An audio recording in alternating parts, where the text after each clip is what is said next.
I'm Cynthia James, and this network is about changing lives one woman at a time.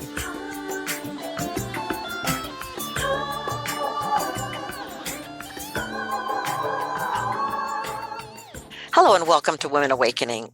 I'm your host, Cynthia James, and I'm so grateful that I get to introduce you to powerful women, extraordinary women that inspire me. They are women that are making a difference on the planet. They are women who have taken their lives into their own control and do what they need to do to make a difference on this planet. They're way showers. So we do these every week. We're on iTunes, iHeart, Spotify, Amazon, and video on YouTube. Sign up, come back every week, and get inspired. You can also go to cynthiajames.net. That's my website. There's gifts in my newsletter there. My aim is to support you in being the greatest possibility that you can express.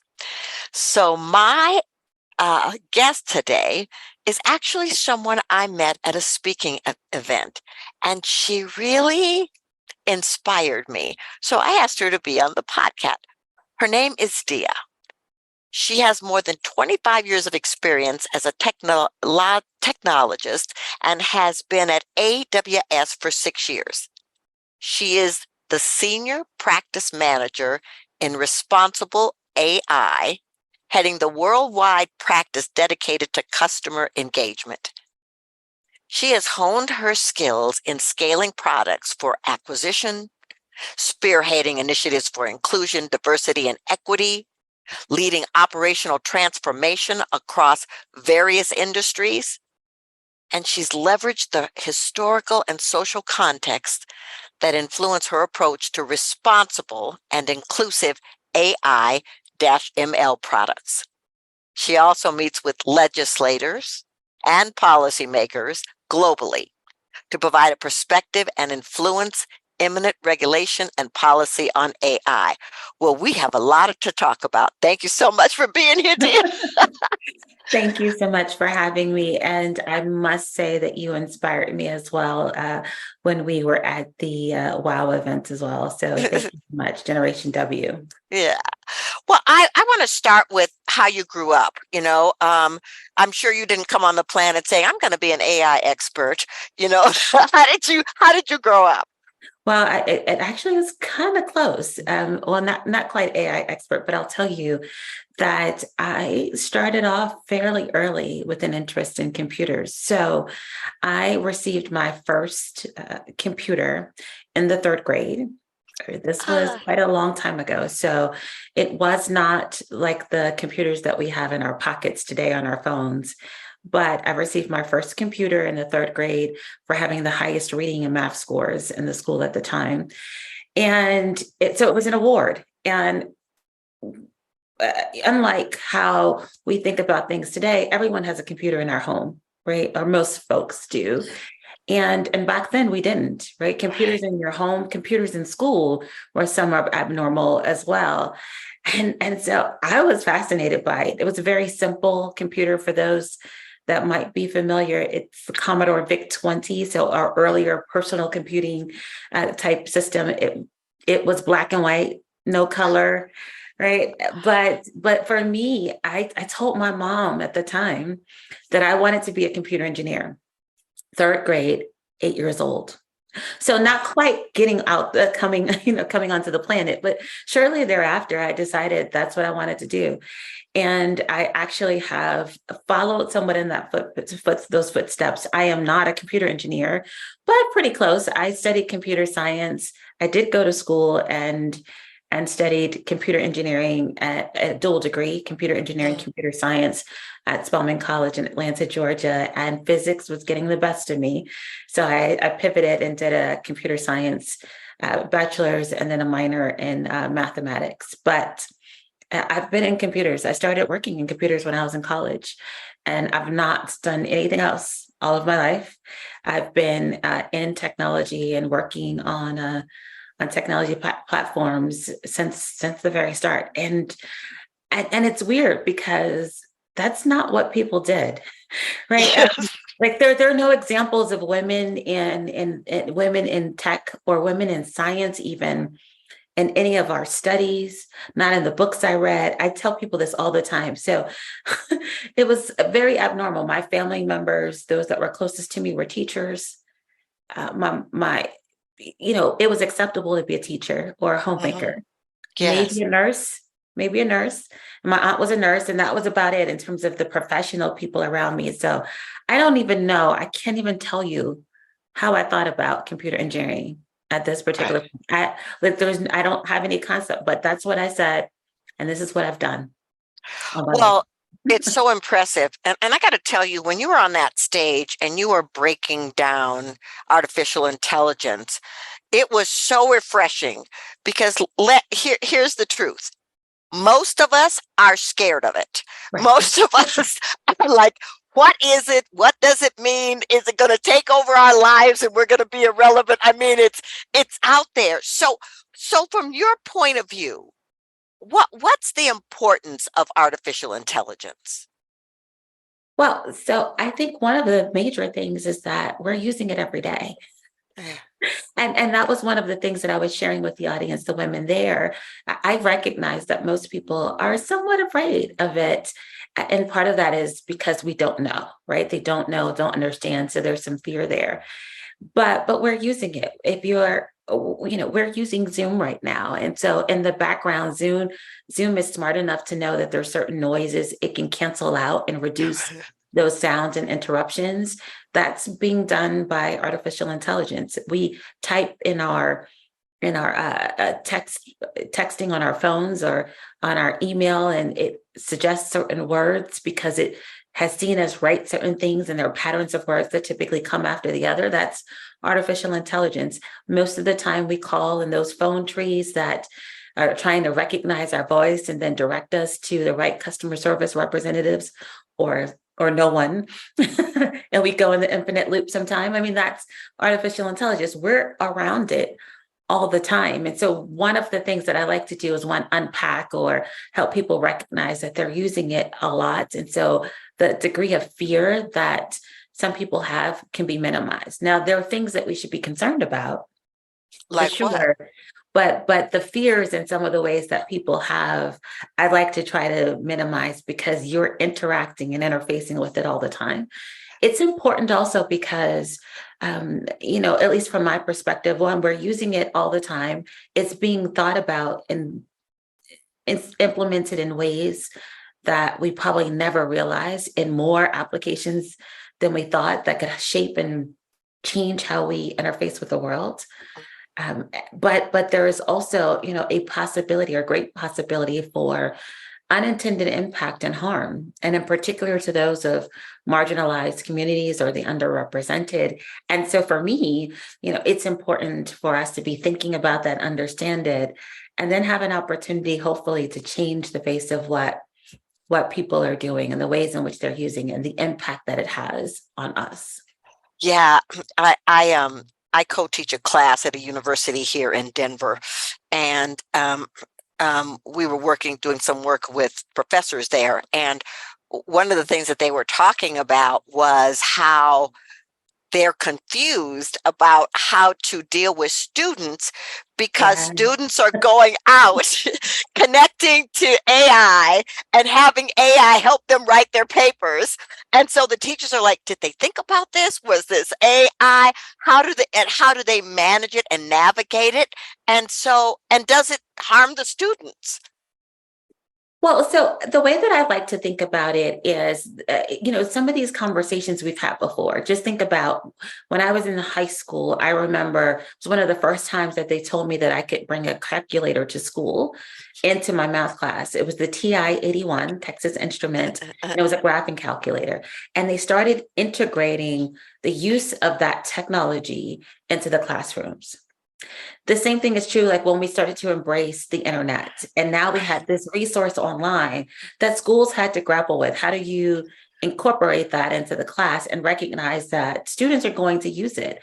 And so I think that as we're thinking about some of the generative AI or chat GPT, I believe is what you're talking about, that people are sort of challenged with, that we've got to take a step back and think about those disruptive technologies or that we found a way to incorporate and actually think about incorporating it.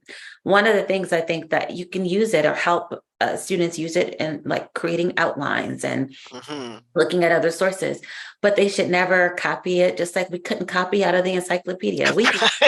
We had Encyclopedia Britannica and they told you that you could research, but you couldn't copy word from that, right? You couldn't so you had to learn how to cite it. So we should be giving them context for being able to cite what's online that they're exploring and using. Think about it like another, source, another resource, and help to teach them, how to integrate that and use it. But that's my thought. I think that we can't block it. We shouldn't be restricting people from using it, especially our students, because they're going to live in a world in the next few years where that's all that they're going to be around, technology and engaging and interacting. So we don't want to restrict them. They're going to have to understand how to operate along with it in the future. Absolutely. Okay, so you are,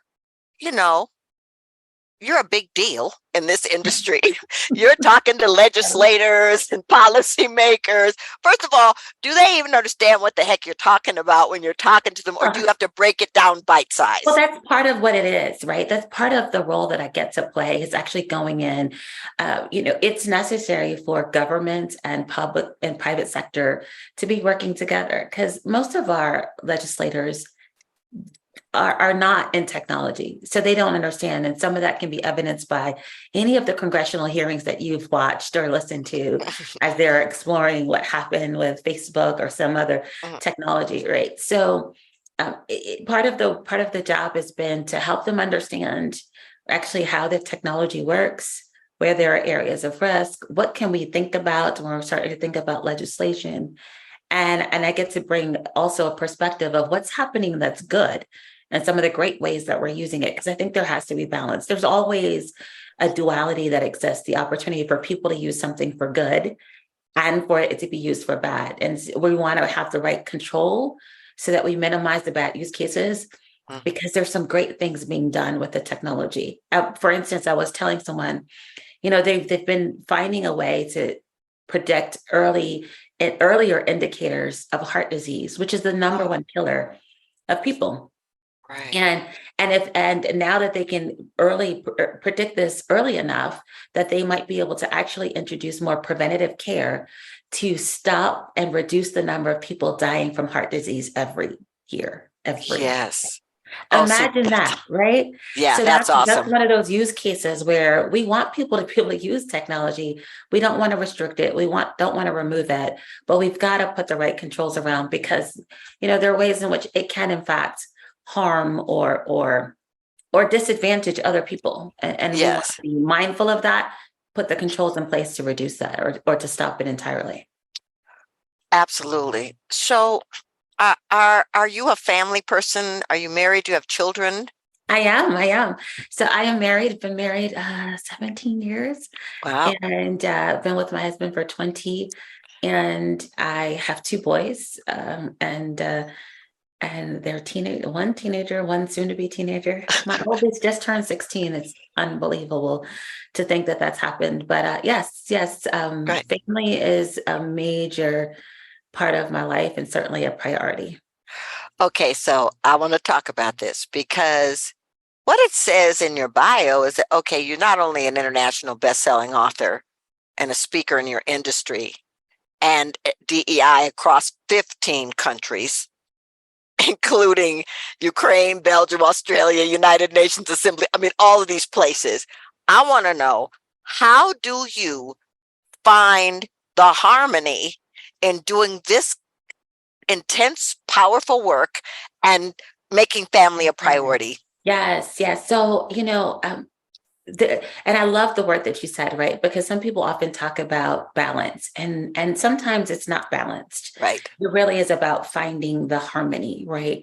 There are a few things that I do and I've been better about it in later years and I always great about it at other times. But, when I have to travel, I've found opportunities where I can take my children and take my husband. And sometimes we leave the kids and just my husband comes with me. Or we found times to take, so my kids have been to Dubai and Australia and Wow. London, because we take them along with us and we make them learning experiences. I Great. make them write papers. They have Yeah. to journal and keep a log of the things that they learned and that sort of thing, to help them so that this is a learning opportunity and not just a vacation. So we've done that, right, to bring the family in, to integrate them into my work. When I'm home, and I used to do this as well. When I came back home, I would then be dedicated to my family. So dad gets the day off, I go, and it's just the boys and I, and we would. I've probably seen every movie, cartoon. All that. They love the movies more than anything. We would go to the movies. So I come Friday, Saturday would be the movie day, and I would just do something with them to prioritize the time with them, to hopefully reinvest. I've also been able and fortunate enough to prioritize my time and adjust my travel so that I don't miss important moments. I did this Mhm. once. I never forget. It was my son's second birthday, my youngest, and Noah loved Batman, and I had to be at a leadership meeting in Philadelphia, and I was not home the day of his birthday, and it Mm. ripped me apart. And so I got the biggest Batman balloon that I could. It was like an actual physical Batman. Mhm. He leaned over. I could barely stuff it in the rental car to drive back from Pennsylvania here to Maryland. And I brought it home. It was bigger than he was. And that was sort of my way of like apologizing for missing that moment. And, he was young enough. He really didn't have the context for it, but it mattered to me. And so Right. after that time, I continued to try to adjust my schedule so that I don't miss the big moments. Right. So if my son was in Taekwondo and he's now a black belt, if he had some training or a match, right, I'm going to make sure that I can be there. If school play or their band concert, I'm taking off, and I try to prioritize that. And then throughout COVID, I had to put on my calendar like the time that they get out of school, and I still hold this, like they're between 4 and 4:30. Both of them are home. Every day on my calendar, there's a time block. And I just walk away from my desk because I work from home most of the time when I'm not traveling.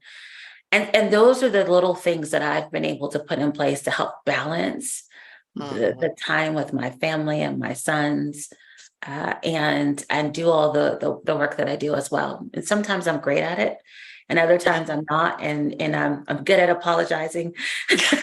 And I'll come to my family and tell them like this is important, and I have to do this, and I'm gonna adjust, and I love you all, and I even talk to them about why I do the work that I do, and why it's Right. important, not to just me, like for money, but for us and our family. And so we have those conversations as well. And I think that helps to create the balance. And then, as far as my husband, I try to take time like to actually steal away, like have Papa come hang out with the boys, and we run and go do something just so that we could spend time. But Two things you said I loved. One was the travel. I believe if people traveled more and interacted with different cultures, we wouldn't be as divided. Second of all, I love that you prioritize your family time when the boys are come home, that half hour. It makes a difference. Um, because I don't know that anybody can have it all, but we can definitely set up our priorities and know what things are non-negotiable. These things are not going to be pushed to the side. They're right. going to be important. So I would love to know, how do people find you? Sure. I am on LinkedIn. My handle is Diya K Wynn, Diya KWYNN. And my website as well is diyakwynn.com. So they can find me there. And on Instagram, Diya K Wynn. So Diya K Wynn everywhere. Well, I'm just so honored to know you, and I just think it's beautiful. And this is just my personal thing I want to say here: to see a woman of color who's so connected and informed about something that can scare people and push them away, and for you to have such a lovely gift of being able to express it to us in a way that we can go, oh, maybe we can get curious here. Maybe we can actually engage with this and not be afraid that it's going to take us down. So thank you so much for your contribution in the world. Oh, well, thank you. That's my hope. I mean, indeed it is. My hope is that we can bridge the gap in terms of what people understand and know of the technology. I'm a technologist at heart, but also help to encourage people to understand it more, and so that we are working in ways that the technology benefits us and doesn't harm us. Absolutely. So, I asked the same last question of every guest. This show is called Women Awakening. What do you think is the most important thing about women awakening on the planet in this time? Wow, the most important thing, I think it is, and I'll share this. I've said this oftentimes, that I believe it's actually we should refuse to assimilate. Mm. And I think that's important because I've done that. I've assimilated early in my career. I thought that I could just come into the office, do my job, and hide, wear my gray or black suits, and hopefully I wouldn't be seen. And actually, it's a little ridiculous because a Black girl in an all white male environment is going to stand out. But I think that now that I understand this better, I think it's so important for us to stand out, right? To stand out and be seen and be heard and be accounted for. And so if I think about that in the context of everything that is happening, it's often easy to not hear our voices or to hide the voice, Yes. right? And there's so much that happens. We were just looking at this the other day, the statistics in terms of the compacted discrimination and or challenge that Black women have versus just women, or versus just Blacks, right? Mhm. Or Black men. It necessitates even the more, that we continue to stand and are willing to be sometimes even relentless in ensuring that we are seen and heard. Yes. And I think that we too have a responsibility as well to make sure that this nurturing gift that we've been given, and all that we are, like the uniqueness that we bring, that we use that in ways to create space for Mhm. those that are yet to come, like my sons and the children after us. The legacy that we leave is one of empowered women, creating a space that actually helps to give us place in sometimes in a place in an environment, or give us space in an environment that wasn't created for us. Yes, We hear and we absolutely. can be seen. Absolutely. Well, thank you so much. I mean, I've loved having you here. I can't wait Thank to you. share you with the audience. And ladies, I want to just say this to you. I love what Dia just said.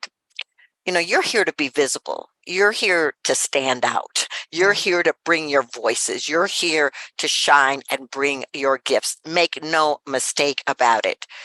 Don't let anyone tell you, don't let anyone try to pull you away from that truth.